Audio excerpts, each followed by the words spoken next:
என் பேர் அனுசுயா. நான் குருஜி கோவிந்தன் அவர்கள்கிட்ட நான் ஒரு 15 டேஸ் முன்னாடி நெற்றிக்கண் தீட்சைக்காக வந்திருந்தேன். வந்திருந்தபோது பார்த்தீங்கன்னா, என் மனம் ஒரு குரங்கா தான் இருந்தது. அ ஒரு ப பதட்டமாவும், ஒரு இதுவாவும் நான் கம்ஃபர்டபுளாவே ஃபீல் பண்ணல. நெற்றிக்கண் தீட்சை எடுத்துட்டு நான் வீட்டுக்கு போனேன்.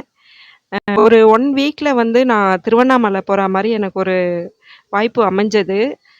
நான் அங்க தான் குருஜியினுடைய அந்த நெற்றிக்கண் தீட்சைய வந்து முழுமையா உணர ஆரம்பிச்சேன். நான் கோயிலுக்குள்ள என்டர் ஆன உடனே பார்த்தீங்கன்னா, என்னுடைய கண்கள் வந்து மெதுவா மூட ஆரம்பிச்சிடுச்சு. அங்க நிகழக்கூடிய அந்த வாசனை ஆகட்டும், சத்தங்கள் ஆகட்டும், அங்க கேட்கிற மக்களினுடைய குரலாகட்டும், இல்ல மணியோசை ஆகட்டும், எல்லாமே என்னுடைய நெற்றிக்கண் வழியா போறா மாரி நான் ஃபீல் பண்ணேன். எனக்கு அங்க தான் குருஜியினுடைய அந்த தீட்சையினுடைய மகிமைய நான் முழுமையா உணர்ந்தது அங்க தான்.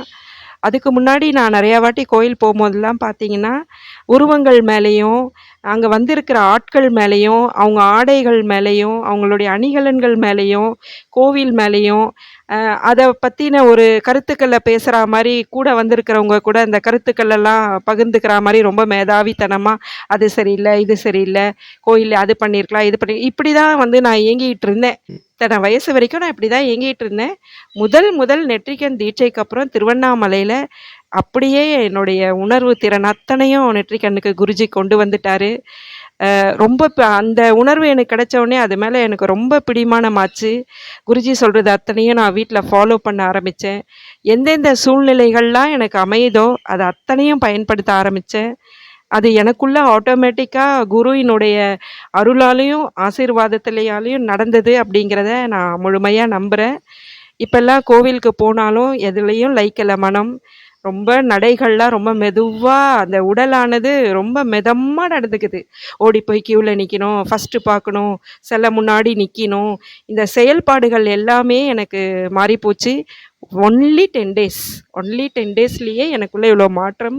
இதில நான் ரொம்ப பிரயாணிக்கணும் அப்படிங்கிற ஆர்வத்தையும், அவருடைய கைடன்ஸ் எனக்கு குடுத்துருக்கு. முழு நம்பிக்கையோட அந்த பயிற்சிகளும் சரி, முயற்சி ரொம்ப அதிகமாச்சு எனக்கு. முயற்சியில முன்னாடிலாம் எனக்கு கேள்விகள் இருந்துகிட்டே இருக்கும். நம்ம வந்து அச்சீவ் பண்ணுவோமா? பிறவி பயன அடைவோமா? நம்ம உயிர் நோக்கம் நிறைவேறுமா? இப்படி வந்து எனக்கு சந்தேகங்கள் அப்பப்ப எழும். அதனுடைய சின்னதா ஒரு அழுகையும் வரும். இப்ப பார்த்தீங்கன்னா, ரொம்ப கான்ஃபிடென்ட்டா இருக்கேன். நிச்சயமா எனக்குள்ள இருக்கிற அந்த இறைத்தன்மைய உணருவேன். இந்த பிரபஞ்சத்தினுடைய தெய்வீகத்த உணருவேன். நிச்சயமா நான் ஆதியோட போய் கலப்பேன். அப்படிங்கிற அந்த இதெல்லாம் எனக்கு ரொம்ப அதிகமாயிடுச்சு. இப்ப நான் எங்க வந்தாலும், வேற ஒரு வேலையா போனாலுமே, எனக்கு வந்து மக்களினுடைய செயல்பாடுகள்ல மனம் போறதே கிடையாது.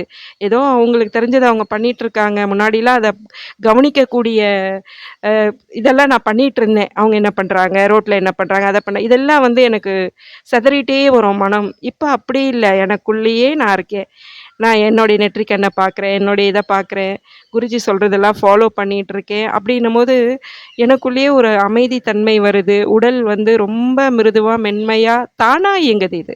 நான் எந்த முயற்சியுமே இல்லாம, அவருடைய ஒரு தீட்சையின் மூலியமா வித்தின் 12 டேஸ்ல நான் நிச்சயம் மாற்றத்த உணர்றேன். குருவினுடைய அருள் எனக்கு வந்து கடைசி வரைக்கும் கிடைக்கணும். ரொம்ப நன்றி. இனி உச்சிக்கண் இன்னைக்கு நான் தீட்சை எடுத்திருக்கேன்.